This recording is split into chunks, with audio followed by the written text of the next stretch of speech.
Out of the land of Poland there came a band of refugees.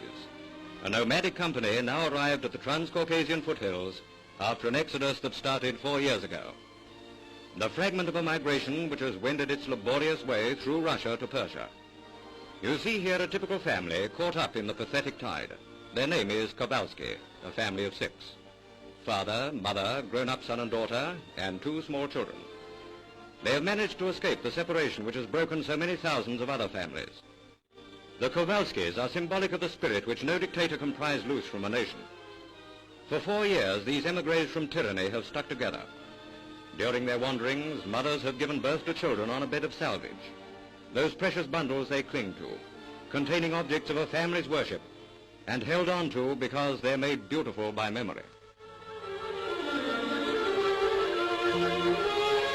Journey's end, the promised land, the reward of infinite suffering as the band of pilgrims arrives at its destination, to be overwhelmed by their countryfolk already living on Persian soil. To intrude upon this scene of paradise is to witness the frantic search for relatives, the strength of feeling which, as loved ones are found, sweeps this refugee camp like a forest fire and consumes everything in a blaze of unfettered emotion.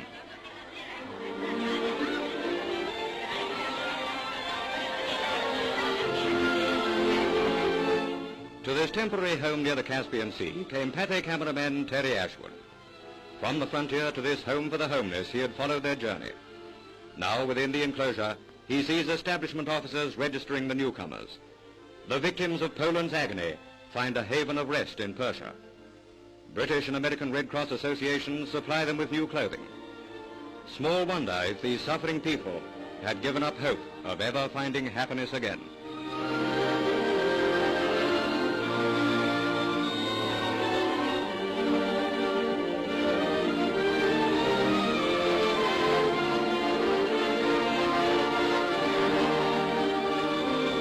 See how already the Kowalski family are reacting to their good fortune. The first simple act of kindness has acted like refreshing rain to a thirsting flower.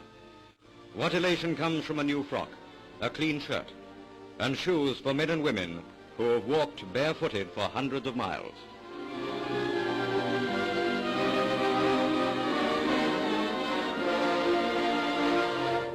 The Kowalski family stride out in the grounds of their new home. Only those who have known hardship and privation can experience real happiness. They know now where their next meal is coming from. Here is food, shelter, and a brotherhood which, having stood the test of suffering, is nobler than all the riches in the world. In this Iranian amphitheater, the community of Polish refugees sing and dance once more. No opera house or theater has known such happiness in an audience. Entertainment is not sold here. It's as free as the air in which it's given. You're looking at a family which has lost everything but its soul. They find their wealth now in something far greater and lasting than material things, stripped bare of their worldly belongings, yet rich in the spiritual blessings which no power on earth can bring to those who hate them. For this enriching of the spirit, the Kowalskis give thanks to God. By this act of devotion, this congregation exposes the shabby world in which we live. The humble and meek shall be exalted.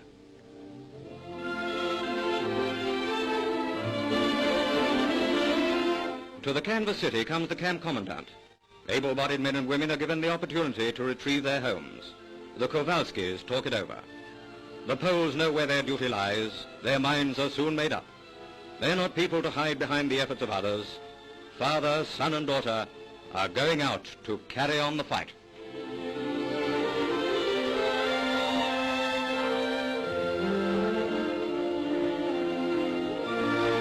In the ranks of these marching girls, you'll see the grown-up daughter of a noble family, one of the great-hearted folk from the town of Tambowla in Poland. The head of the family and the eldest son have become soldiers in the 5th largest army in the service of the United Nations. And there's another fighter for freedom. Her name is Mother. She belongs to another army, the army with as much courage as any warrior legion. The mothers work and wait. The little Kowalskis are at school. Somehow their young minds have to be got rid of all the ugly things they've seen. We'll say goodbye now to Mother, daughter, son and father. The fighting Kowalskis who came over the Caucasian hills to Persia. We are honored to have met them.